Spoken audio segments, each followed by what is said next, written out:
El tema que tenemos para esta tarde,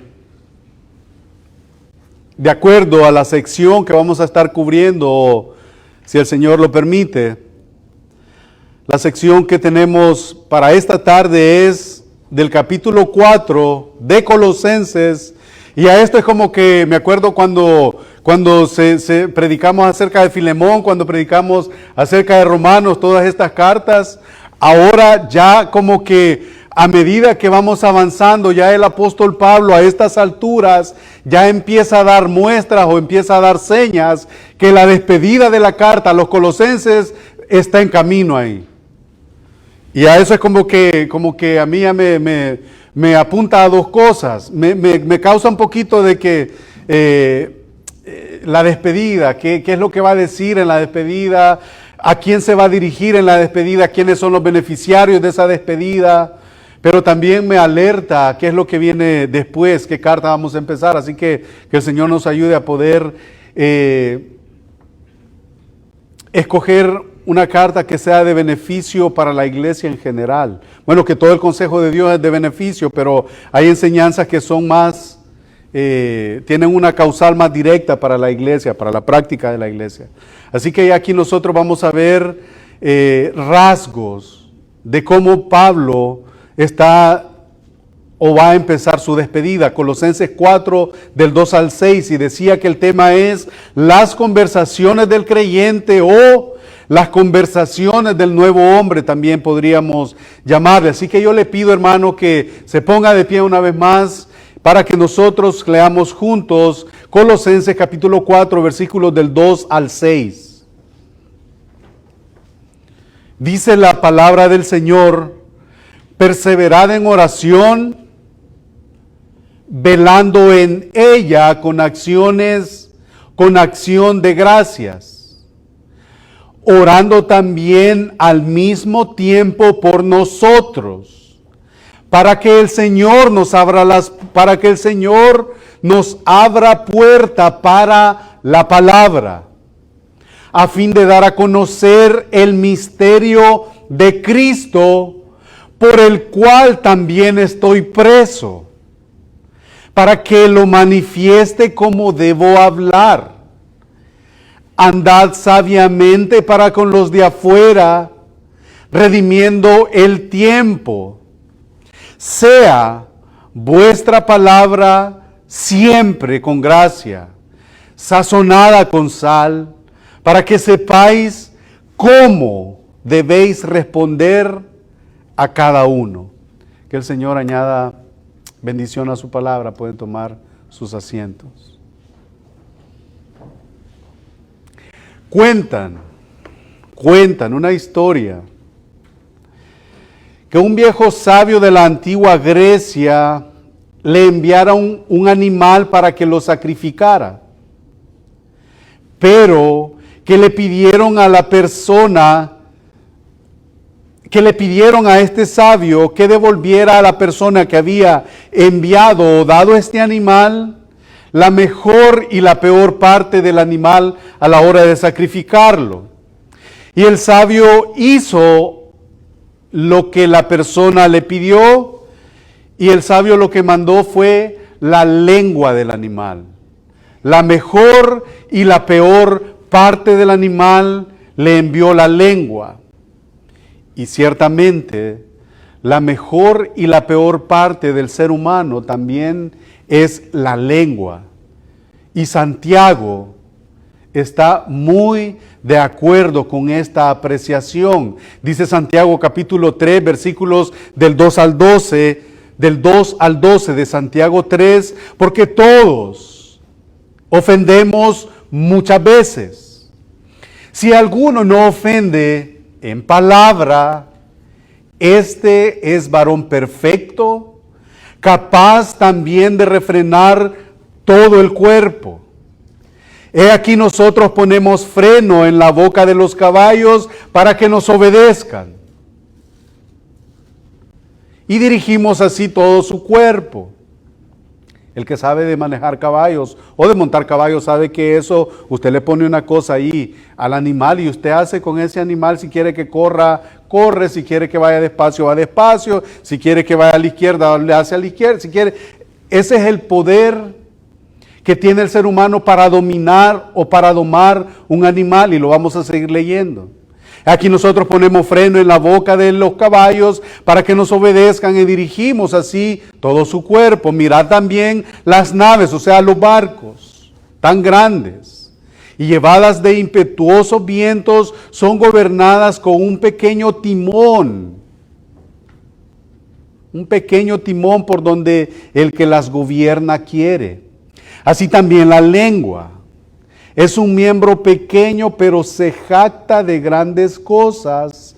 He aquí, cuán grande bosque enciende un pequeño fuego. Un pequeño fuego.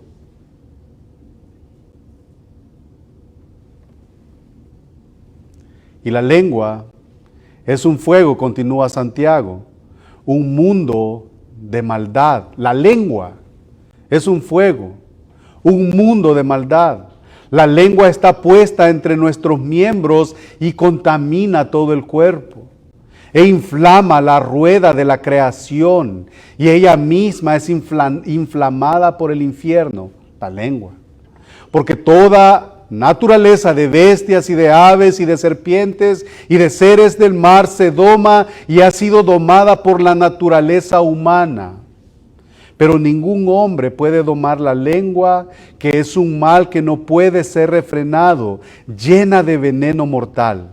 Con ella bendecimos a Dios y Padre, y con ella maldecimos a los hombres que están hechos a la semejanza de ese Dios que acabamos de bendecir. De una misma boca proceden bendición y de una misma boca procede maldición. Hermanos míos, dice Santiago, esto no debe de ser así. ¿Acaso alguna fuente hecha por una misma abertura?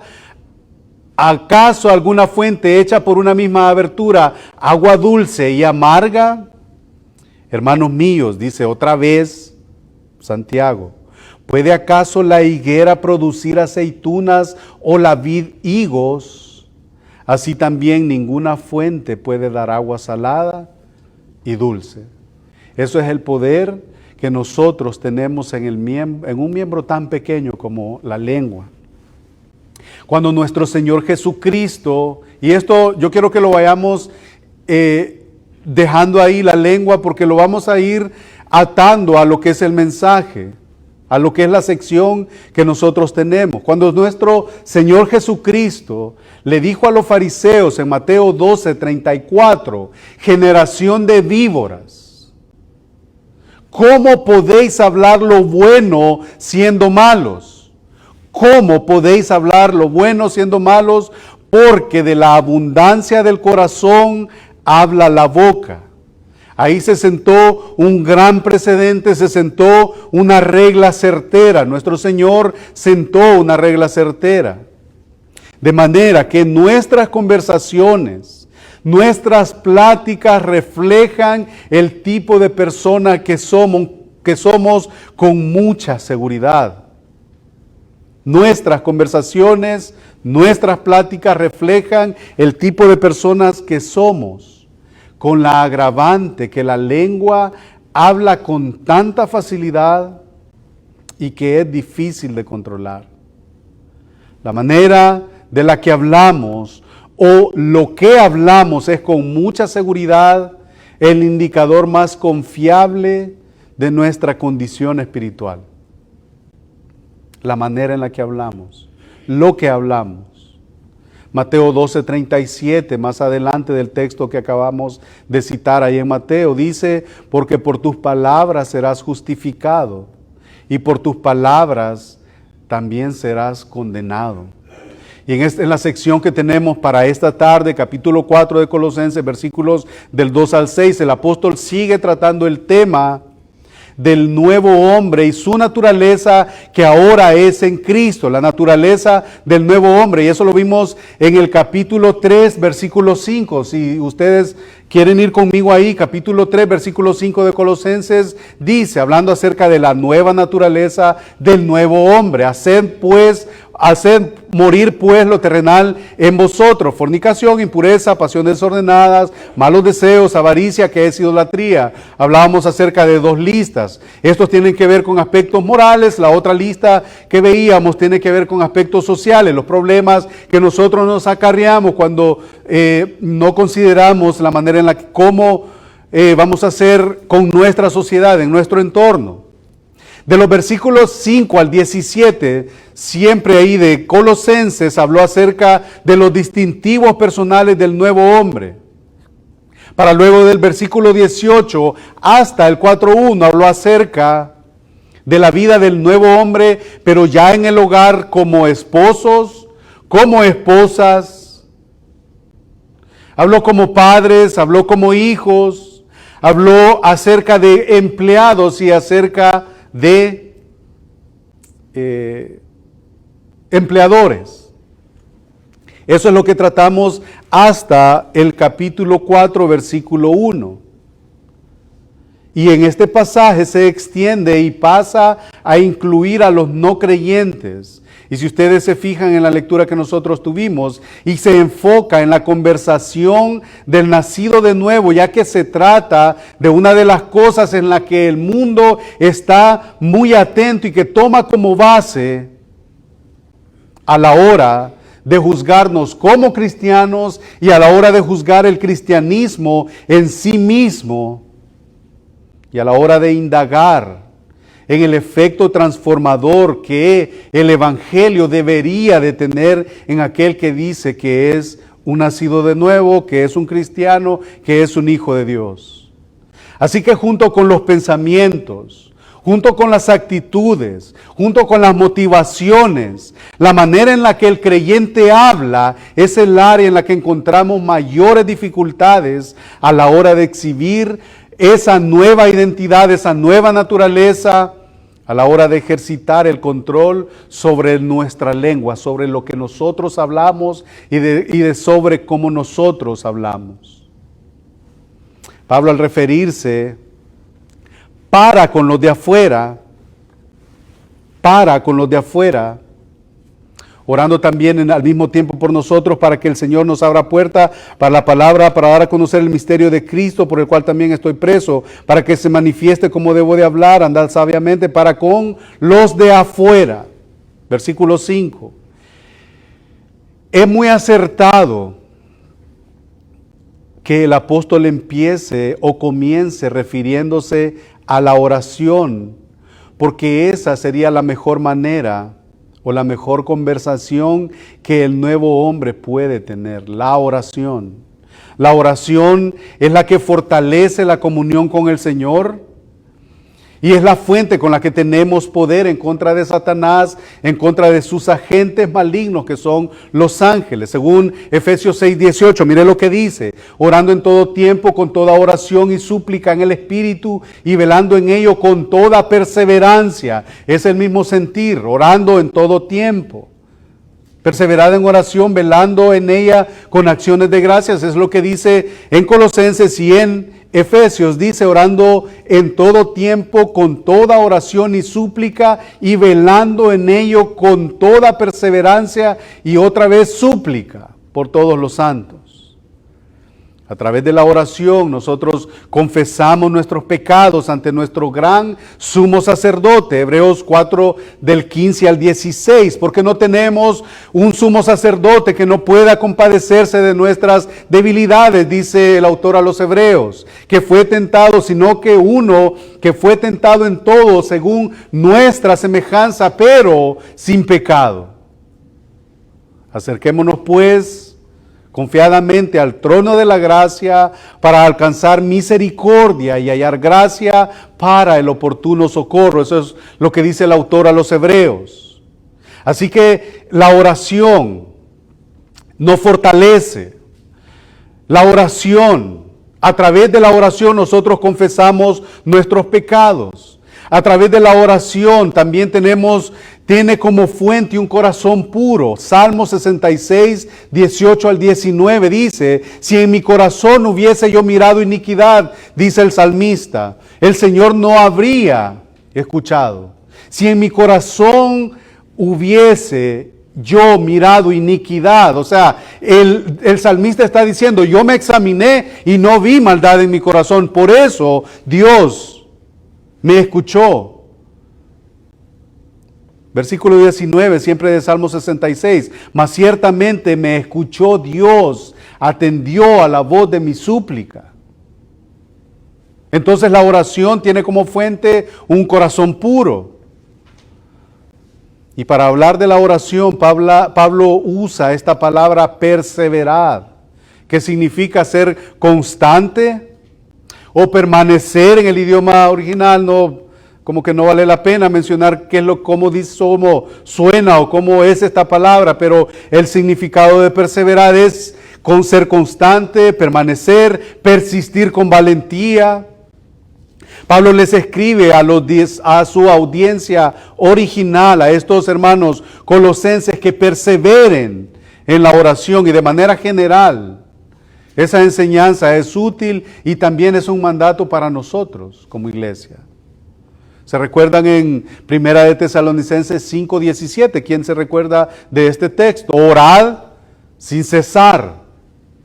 Lucas 18:1. También le refirió Jesús una parábola sobre la necesidad de orar siempre y no desmayar. O sea, esa es la implicación. Perseverar, no desmayar, permanecer, persistir con valentía.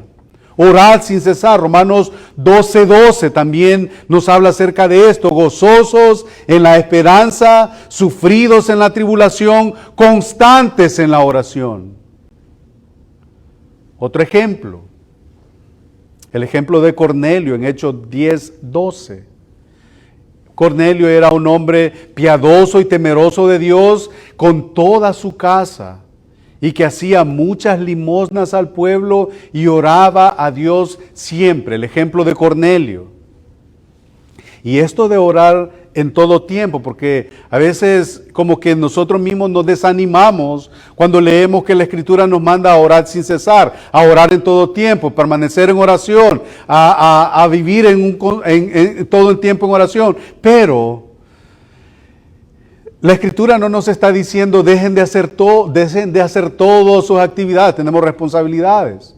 Lo que la Escritura o el sentido de vivir en una oración constante es, y esto de orar en todo tiempo no está diciendo que debemos de hacerlo de manera audible o que tenemos que hacerlos, que tenemos que detenernos al hacerlo. Más bien lo que nos enseña es que debe de haber un estado permanente de sensibilidad con el cual nos lleva a vivir, a reconocer a Dios cada situación que esté a nuestro alrededor. Hermano, un día de estos, estaba contándole al hermano que estaba levantando yo un plywood de esos pesados y me cayó ahí de filo en el dedo. Eso me llevó a mí ¿a qué? Señor, ¿tú sabes por qué me pasó esto? Y no es que me contenté con eso, no, pero la reacción es, o cualquier situación que nosotros. El punto es, ¿cuál es el sentido o cuál es la reacción de nosotros ante tal o cual situación? ¿Nos lleva a reconocer que cualquier situación que pase a nuestra vida, Dios tiene el control? ¿O yo quiero exhibir o hacer resaltar una reacción que no es la correcta? Nos enseña orar sin cesar, es que debe de ser un estado permanente de sensibilidad. O sea, Señor, gracias. Señor, tú tienes el control. Pero que obviamente no está descartando que debemos de ser activos en nuestra vida de oración. Hermanos, la oración en sí misma es un misterio. Porque si nosotros conocemos un atributo de Dios, son muchísimos, pero pensemos por un momento en el atributo que Dios todo lo conoce. ¿Por qué nosotros hemos de venir y orar si Dios todo lo conoce? ¿Por qué nosotros hemos de venir y orar si Dios es soberano? Si ya Él sabe lo que va a pasar mañana, si yo tengo una enfermedad, Él sabe si yo voy a tener una consecuencia mortal o si voy a terminar recuperándome. El Señor ya lo sabe, entonces ¿por qué nosotros tenemos que orar? La invitación es a orar, hermano. La oración es un misterio, como un Dios que todo lo puede, que todo lo sabe, que es suficiente, a nosotros nos pide orar. Yo no sé si les pasa a ustedes, pero en la mayoría de los casos, y hablo personalmente, uno se levanta, sale, va, viene, y no se acordó de Dios. Y eso es lo único que la enseñanza bíblica nos pone a nosotros a relucir, es que nosotros estamos llenos de orgullo, estamos llenos de mucha autosuficiencia. ¿Para qué orar si yo puedo yo solo? Nos creemos muy autosuficientes, no nos creemos dependientes de la provisión o de la soberanía de Dios. La invitación de Cristo es que pidan y se os dará, dice la Escritura, una oferta que tiene una garantía, y esa garantía está relacionada con las riquezas en gloria, es eterna. Pero frecuentemente esta acción de orar o este medio de gracia que el Señor nos ha otorgado, como es la oración, muchas veces o frecuentemente la usamos mal, que dice también la Escritura, ustedes piden pero piden mal, porque piden para sus deseos, para sus concupiscencias. Frecuentemente el hombre va donde Dios, y Dios considera esto una verdadera pobreza, porque el hombre llega y le pide a Dios las migajas del mundo, las cosas del mundo. El mundo o el cristiano está más contento con las migajas del mundo que con las riquezas celestiales que están exhibidas a lo largo de la palabra de Dios. Y el problema no es que pedimos mucho. El problema es que pedimos poco y nos conformamos con poco, porque las riquezas de este mundo nos satisfacen. Las riquezas de este mundo muchas veces satisfacen nuestro corazón. Examinemos las oraciones de nosotros. Examinemos las oraciones de nosotros. Un ejercicio, solamente acordémonos de las oraciones de nosotros. Si oramos también. ¿Qué gobierna las peticiones que usted expresa hacia Dios? ¿Qué hay en sus oraciones?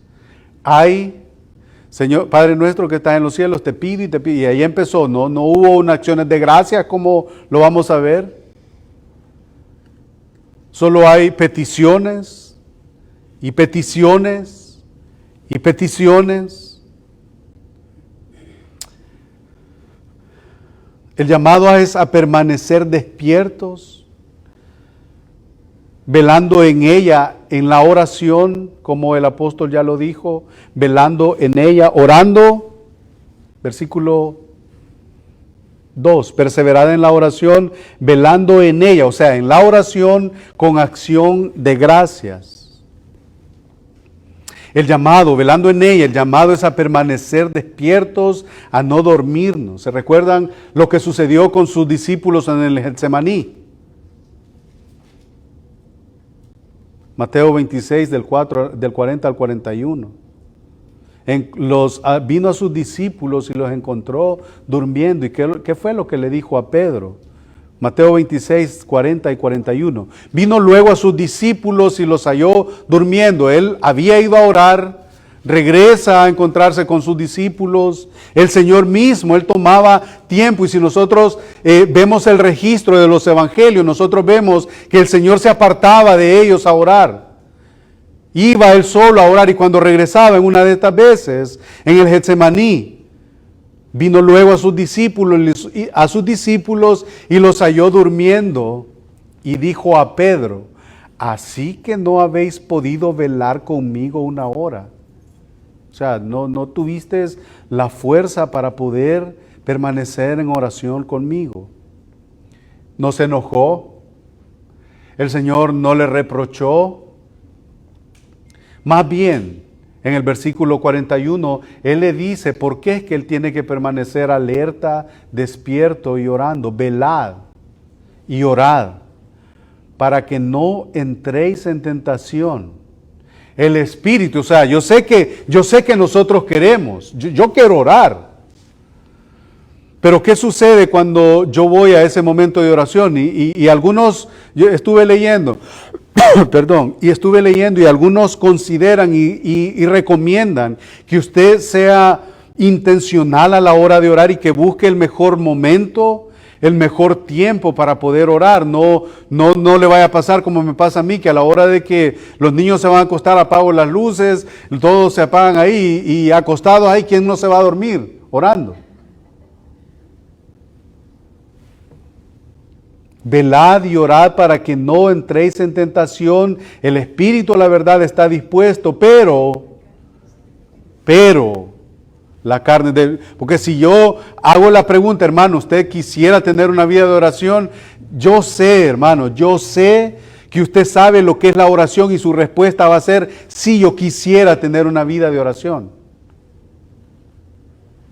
Sin embargo, la carne es débil. Se recomienda, como les decía, que los cristianos debemos de ser intencionales y debemos de escoger tiempos para la oración.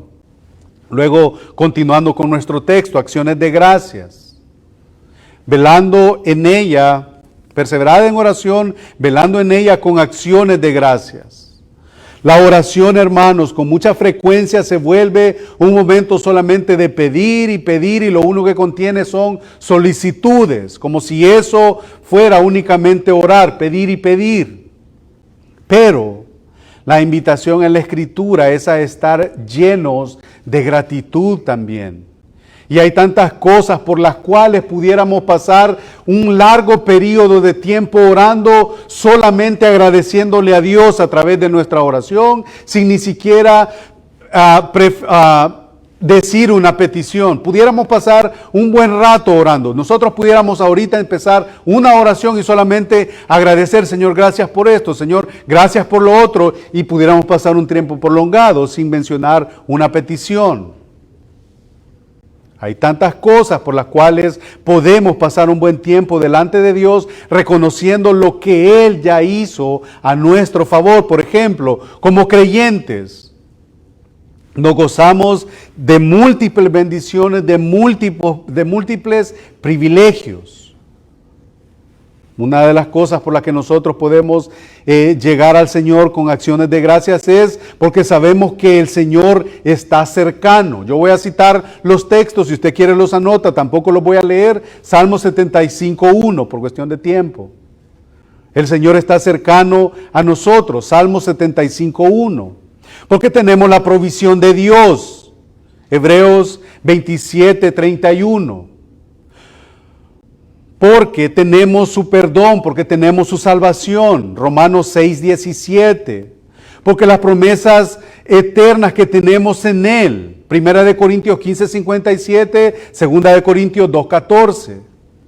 Por el propósito que tenemos en Dios, Romanos 8:28. ¿Se recuerdan qué dice Romanos 8:28? Porque a los que aman a Dios todas las cosas le ayudan a bien. Así que pudiéramos pasar un periodo de tiempo prolongado dándole gracias al Señor con acciones de gracias. Y esa es la invitación lo que Pablo le hace a los colosenses. Hermanos, perseveren en la oración, velando en ella con acciones de gracias. A ver, después de haber visto ya la oración, qué tan eficaz puede ser y qué tan necesaria es para la vida del cristiano. De la oración, ahora el apóstol pasa a la proclamación del Evangelio. Versículo 3 de Colosenses 4. Orando también al mismo tiempo por nosotros, para que el Señor nos abra puerta para la palabra, a fin de dar a conocer el misterio de Cristo por el cual estoy preso. ¿De qué está hablando ahí el apóstol Pablo? El misterio de Cristo. el Evangelio, algo que había estado oculto en el Antiguo Testamento, ahora es revelado a través en el Nuevo Testamento en la persona y la faz de Jesucristo. El misterio de Cristo. Orando al mismo tiempo por nosotros para que el Señor nos abra puertas. Entonces, después de haber exhortado a los colosenses a la oración, ahora les hace una petición específica. Así, específica, orando al mismo tiempo también por nosotros. Y si somos cuidadosos, nosotros pensamos que porque el apóstol Pablo está escribiendo, solamente está pidiendo por él. Pero mire lo que dice, por nosotros. ¿Quién nosotros?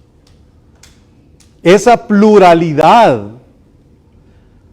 esa petición que él está haciendo, nosotros, es muy probable que se refiera a la lista que vamos a ver más adelante. Por eso les decía, la próxima semana, si Dios quiere, vamos a empezar a ver quiénes son esos nosotros. Cuando ya el apóstol empieza a despedirse en la carta, todo lo que a mí se refiere, dice el versículo 7, os hará saber Tíquico, amado hermano y fiel ministro y consiervo en el Señor, el cual os envió a nosotros para esto mismo, para que conozca lo que entre vosotros se refiere y conforte vuestros corazones. Y sigue diciendo, con Onésimo, amado y fiel hermano, que es uno de vosotros. Después dice en el versículo 10, Aristarco, ahí está, vosotros. Orando al mismo tiempo también por vosotros. No quiero adelantar el tema para la próxima semana, ya me metí un poquito. Orando al mismo tiempo también por nosotros. Esa pluralidad se va a referir a ellos. El contenido de la petición de Pablo era el siguiente. Y pongamos atención a esto. El contenido de la petición de Pablo era el siguiente. 2 puntos. Oren porque quiero ser próspero. Oren para que Dios conceda los caprichos de mi corazón. Oren para que yo sea más famoso en las redes sociales. Oren para que yo pueda tener todas las cosas que yo deseo terrenalmente. No, esa no era la oración de Pablo. La oración de Pablo era para que el Señor abriera puerta para revelar el misterio, el Evangelio. Su oración era que el Señor nos abra puerta para la palabra. Esa era la oración. Para la palabra a fin de dar a conocer el misterio de Cristo, que es Cristo en vosotros, la esperanza de gloria, como ya nosotros lo vimos. Un misterio que estaba oculto en el Antiguo Testamento, pero que se manifestó en el Nuevo Testamento en la faz de Jesucristo. Y esa ha sido la tesis de la carta del apóstol Pablo a los colosenses, presentar quién Cristo es. En Él habita corporalmente toda la plenitud de la deidad. ¿Por qué? Porque algunos estaban diciendo ahí que Él era una emanación, que no era un ser divino, que Dios no podía crear materia, porque ellos decían, y estas dos corrientes eran que la materia era mala, pero el espíritu bueno, entonces que Dios no podía crear a un ser 100% hombre y 100% Dios, y por eso negaban la deidad de Cristo, y esa es la tesis de toda la carta, para resumirla. Y cuando Pablo decía eso, lo que tenía en mente era el reino de Dios, no como sarcásticamente yo acabo de mencionar estas cosas en la oración. Primera de Corintios 16 del 8 al 9. Pero estaré en Éfeso hasta Pentecostés, porque se me ha abierto puerta grande y eficaz, y muchos son los adversarios. Esa es la puerta grande y eficaz, y hay muchos que se van a oponer, dice Pablo a los Corintios, capítulo 16, versículos 8 y 9. Mismo sentido, 2 de Corintios 2, 12. Cuando llegué a Troas para predicar el Evangelio de Cristo, aunque se me abrió puerta en el Señor. Cuando él hablaba acerca de que se le abriera puertas, lo que inundaba la mente de Pablo. Por ejemplo, en Romanos capítulo 15, él dice de que quería ir a otras áreas donde el evangelio no hubiera sido predicado, porque esa área en específico ya el evangelio ya había entrado. Él no quería ir ahí. Eso era lo que quería hacer Pablo, y eso es lo que también el sentido de este texto nos dice. Algunos han llegado a interpretar esta frase de que se nos abra puerta. Se nos abra puerta. Es que Pablo quería o era verse fuera de la prisión. Algunos han llegado a interpretar eso, que él no quería estar preso o quería verse libre fuera de la prisión, pero lo más probable, conociendo el anhelo ferviente del apóstol, era a las oportunidades para predicar el evangelio, que se encontraba fuera de sus limitaciones, que no tenía alcance para ellos. Esa era la puerta que Pablo quería que se abrieran. Esa era la oración de él, Hechos 14, 27. Y habiendo llegado y reunido a la iglesia, refirieron cuán grandes cosas había hecho Dios con ellos, con los apóstoles, y cómo había abierto la puerta de la fe de los gentiles. Una vez más, las puertas que el evangelio, las puertas que Pablo está mencionando aquí, no son las puertas que nosotros o que la sociedad tiene ahora en mente. Ahora lo escuchamos nosotros eso, de que el Señor abre una puerta para abrir otra, hablando en términos así como de superaciones y todas estas cosas. Y es cierto que Dios tiene el control sobre todas las cosas, porque pensar lo contrario sería un error. Sería lindar con la herejía si nosotros creemos que Dios no tiene el control sobre todas las cosas. Pero también esas cosas tienen que llevarnos a pensar cuál es el deseo de Dios para nosotros.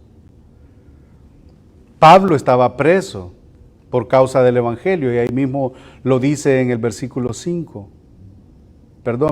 4.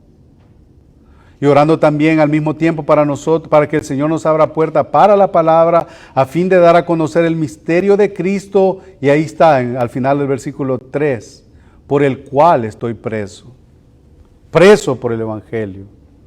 Pablo además les pide a los hermanos de Colosas que oren para que una vez que la puerta esté abierta para la predicación del evangelio, el versículo 5 lo dice, el versículo 4 lo dice ahí, que lo manifieste. Una vez que la puerta o sea, que ustedes oren y que la puerta se abra, que lo manifieste como lo debo de hablar. Que mi predicación se mantenga pura. Que mi predicación del evangelio no se vea prostituida por las conveniencias que la vida me presenta, por las necesidades incluso que yo pueda tener y que son válidas. Que no me vea tentado a diluir el evangelio. Esa es la petición de Pablo. Una vez que la puerta se abra, por lo que ustedes van a orar, versículo 4, para que lo manifieste, ese misterio, como debo de hablar. Que mi predicación no se base en mi experiencia, que mi predicación no se centre en el yo, que no use la predicación para autopromoverme, que no use la predicación para demostrar cuánto yo sé de las Escrituras, que no utilice la predicación para aprovechar 45 minutos de fama, que no utilice la evangelización para mi conveniencia, que no utilice la predicación para llenar mis bolsillos, que no utilice la predicación para ganancias deshonestas. Esa era la motivación de Pablo, que se abriera puerta para la palabra a fin de dar a conocer el misterio de Cristo por el cual él estaba preso. La motivación de Pablo no cambió. Mire lo que ha dicho en 1 Corintios 2, versículos del 1 al 5. 1 Corintios capítulo 2, versículos del 1 al 5. Así que, hermanos, Cuando fui a vosotros para anunciaros el testimonio de Dios, no fui para que vieran en mí cuánta capacidad yo tengo. No fui con excelencia de palabras o de sabiduría. Pues me propuse no saber nada entre vosotros, cosa alguna, sino a Jesucristo y a este crucificado. Esa es la veracidad del Evangelio, esa es la efectividad del Evangelio, esa es la realidad del Evangelio. A este crucificado. Y estuve entre vosotros con debilidad. Yo siendo Pablo estuve ahí con debilidad. Yo subí al tercer cielo, estuve con debilidad. Y con mucho temor y con mucho temblor. Y ni mi palabra, ni mi predicación fue con palabras persuasivas de humana sabiduría, sino con demostración del Espíritu Santo y de poder, para que vuestra fe no esté fundada en las cosas y en la basurita que yo les quiera decir, sino que esté fundada en el poder de Dios. Ese es el mensaje del Evangelio. El mensaje del Evangelio. ¿Cuál es el mensaje del Evangelio entonces? Ese misterio que había estado oculto, por el cual Pablo está preso. Gálatas capítulo 6, versículo 1. El Evangelio, según Romanos 1, 16, porque no me avergüenzo del Evangelio. ¿Por qué? Porque es poder de Dios para salvación. Y ahora nosotros escuchamos de diversos evangelios, pero el Evangelio solo es uno. El Evangelio es que usted y yo éramos pecadores. El Evangelio es que usted y yo necesitábamos misericordia y gracia. El Evangelio es que usted y yo, lo único de lo que nos éramos, lo único que nosotros merecíamos, porque a veces la pregunta es, Dios, yo no me merezco esto. Pero lo único que usted y yo nos merecíamos era el infierno. Pero el Evangelio es poder de Dios para salvación. El Señor viene, vive entre nosotros, como dice el Evangelio de Juan. Muere por causa de nosotros. Así que ahora las puertas de la salvación están abiertas para aquel que reconozca a Cristo como Señor, como Salvador.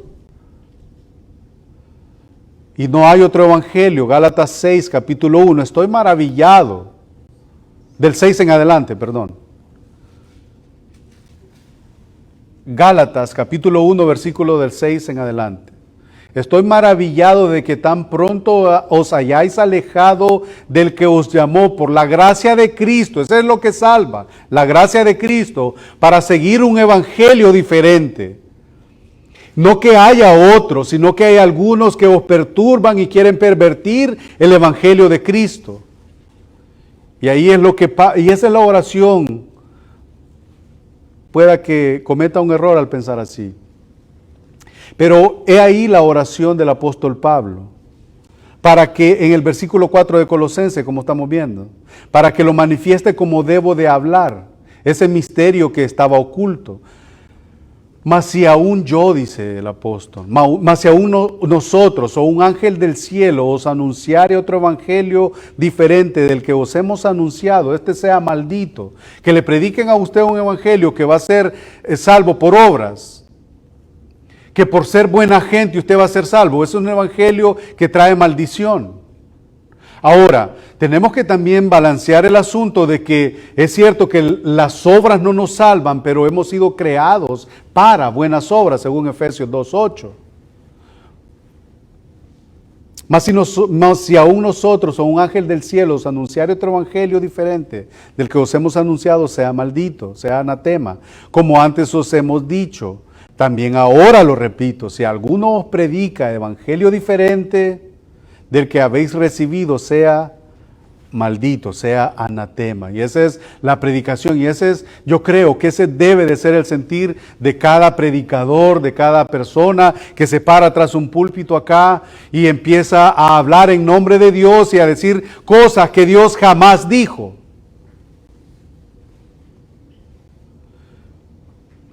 Dios jamás dijo que Él complacería todos los caprichitos de mi corazón. Nunca dijo eso. Porque la mayor necesidad del hombre no es cosas. La mayor necesidad del hombre es que está cargado de pecado y que necesita un Salvador.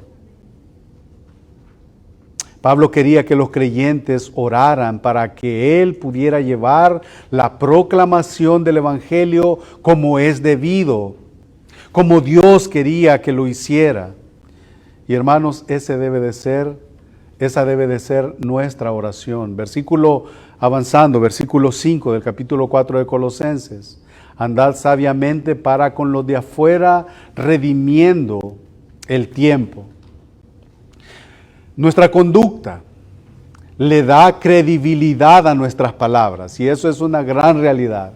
Nuestra conducta le da una gran credibilidad a nuestras palabras. Como creyentes, hermanos, estamos llamados a llevar una vida en orden, que nuestras palabras sean respaldadas por nuestra conducta y que nuestra conducta también sea respaldada por nuestras palabras. ¿Quiénes son los de afuera a los que Pablo se refiere? Aquellos son los necios, son aquellos que no han venido al Señor, no han arrepentido de su pecado.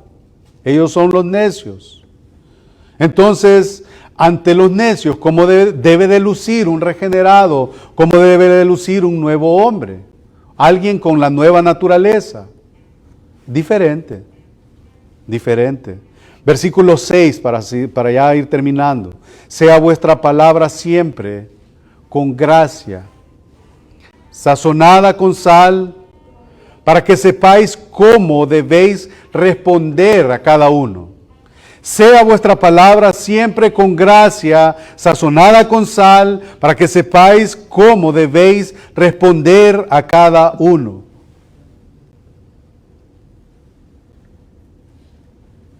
Como dijimos, la sal es utilizada para algunas cosas.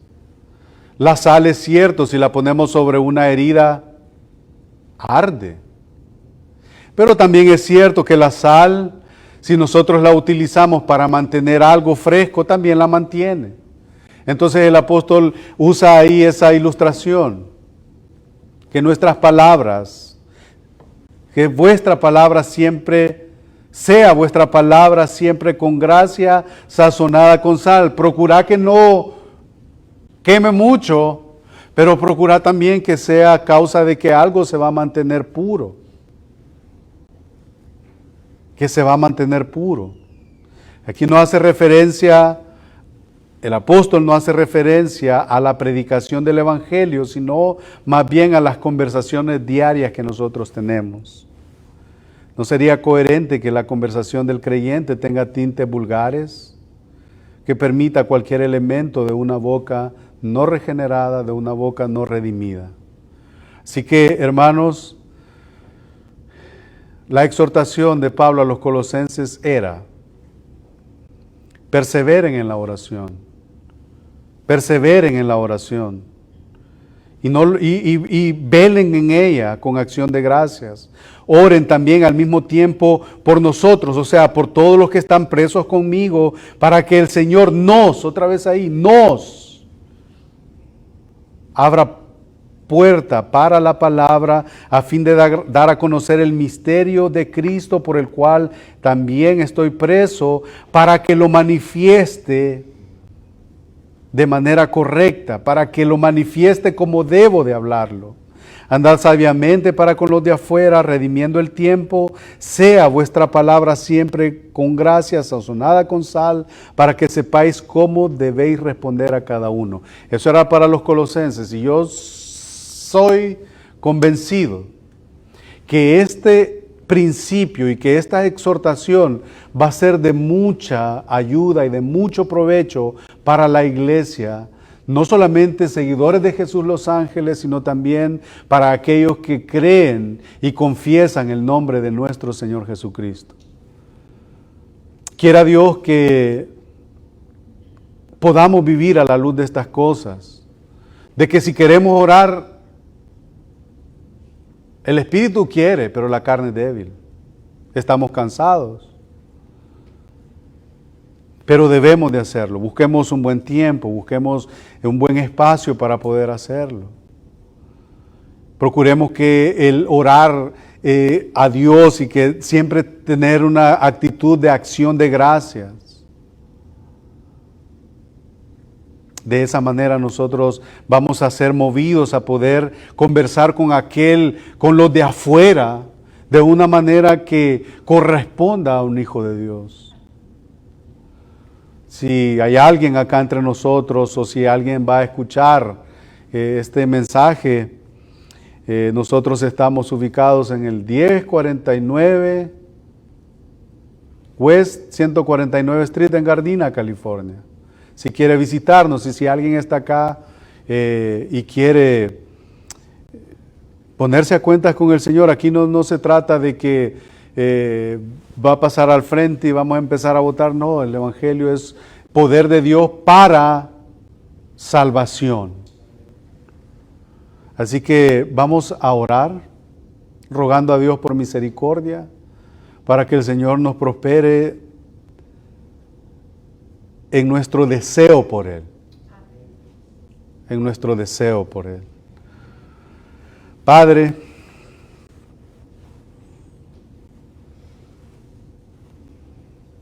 bueno eres, Señor, en todo tiempo.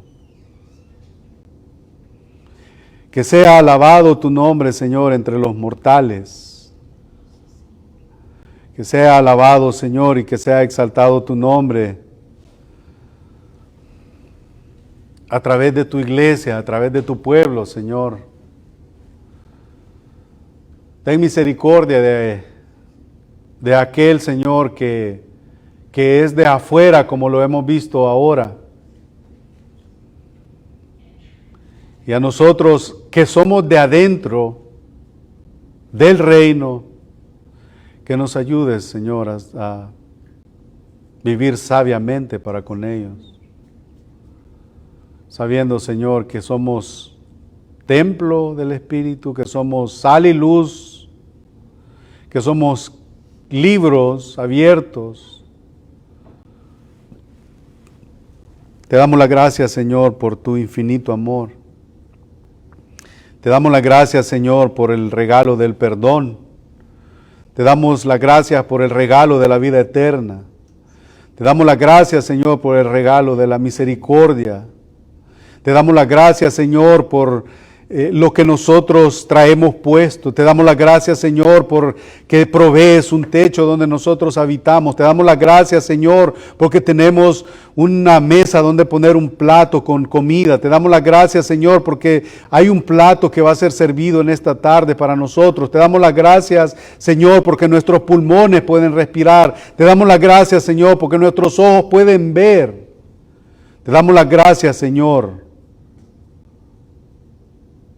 Te damos las gracias, Señor, por todo. Gracias, Señor, porque nos has permitido también en esta tarde estar reunidos como iglesia y te hemos cantado y hemos recordado tu muerte, tu resurrección, tu pronto regreso. Hemos sido expuestos a tu palabra, Señor. Gracias por todo. Y de antemano, Señor, gracias por lo que harás con tu iglesia. Gracias porque un día nos levantarás, Señor. Oramos, Señor, estas cosas, que tu palabra, Señor, transforme mi corazón y que transforme, Señor, el corazón de cada uno de nosotros. En Jesucristo y para su gloria oramos. Amén.